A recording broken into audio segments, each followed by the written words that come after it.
हमार झारखंड के सीधी बात में आप सबों को जोहार। सीधी बात कार्यक्रम का मकसद विशेषज्ञों एवं अनुभवी लोगों के इंटरव्यू को उसी स्वरूप में पूरा दिखाना है। इस सीरीज में हम बात करेंगे वर्तमान में राज्य में रोजगार के अवसरों की। लॉकडाउन के बाद राज्य में बसों का सार्वजनिक संचालन बंद है। इसका असर लाखों लोगों और उनके परिवार पर पड़ रहा है।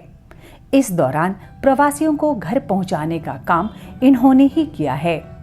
ग्रामीण विकास विभाग के द्वारा कराए गए स्किल मैपिंग में 3,60,000 श्रमिकों में से करीब 45,000 लोगों के पास ट्रांसपोर्ट क्षेत्र में कार्य करने का अनुभव है।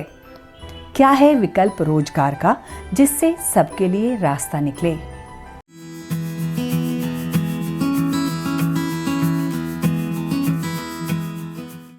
लॉकडाउन के बाद जो हमारा व्यवसाय है वो धीरे धीरे मरणासन स्थिति में पहुंच गया है।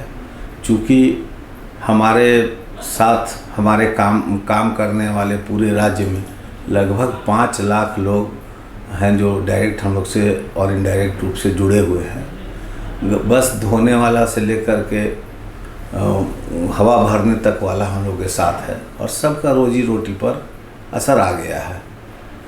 उसके साथ साथ सरकार ने अभी तक हम लोग के लिए टैक्स माफ़ी की घोषणा नहीं की है, जबकि 22 मार्च से और 22 जून पार हो गया और 3 महीना की तिमाही टैक्स हम एडवांस में भरते हैं, वो मेरा समाप्त हो गया। अब आगे और नया टैक्स भरने का समय आ गया।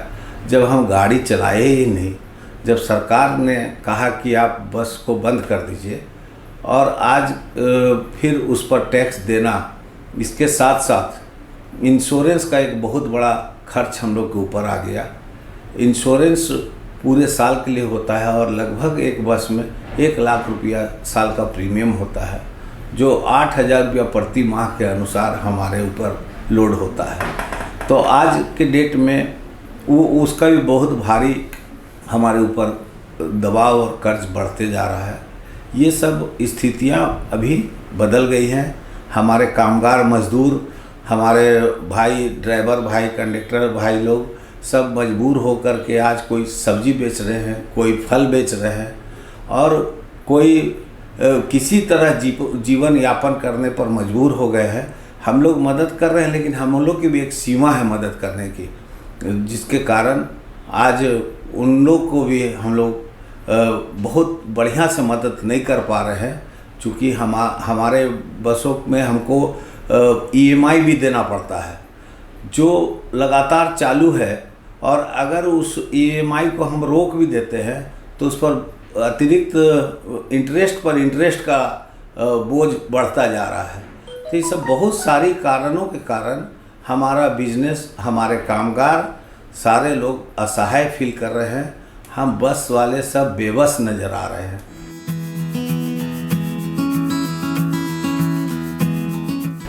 प्रतिशत के हिसाब से अब आज के डेट में 60% लोग बेरोजगार हो गए हैं। हमारे बिजनेस के जो भी कामगार लोग हैं, मजदूर लोग हैं, सरकार ने बाहर के प्रवासी मजदूर जो आ रहे हैं उनको ढोने के लिए हम लोगों की बसों को लिया है, लेकिन वो 5-7-10% हमारा बस का संख्या है पूरे राज्य में जो उन्होंने यूज कर रहे हैं। तो बाद बाकी तो हमारा सब गाड़ी और स्टाफ बैठा हुआ है। तो मैं ये कह सकता हूँ कि 60% लोग अभी बेरोजगार हो गए हैं।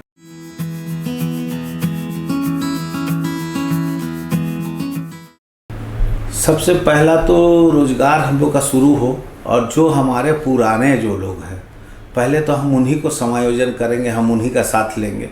फिर जो बाहर से प्रवासी मजदूर आए हैं उनके लिए भी एक बढ़िया ऑप्शन है, अगर वो लोग यहाँ पर मिल कर के सरकार उनको मदद करे तो बस बॉडी बिल्डिंग का या गैरेज का या और अन्य कई व्यापार जो है हमारे बस व्यवसाय के साथ में, ट्रांसपोर्ट के साथ में जुड़े हुए हैं।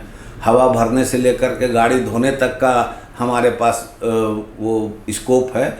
अब वो क्या कर सकते हैं और कैसा रुचि लेते हैं उन पर निर्भर करता है, लेकिन जो पहले हमारे पास जो लोग हैं हम लोग तो उन्हीं के पहले समायोजन करेंगे अपने कार्य में।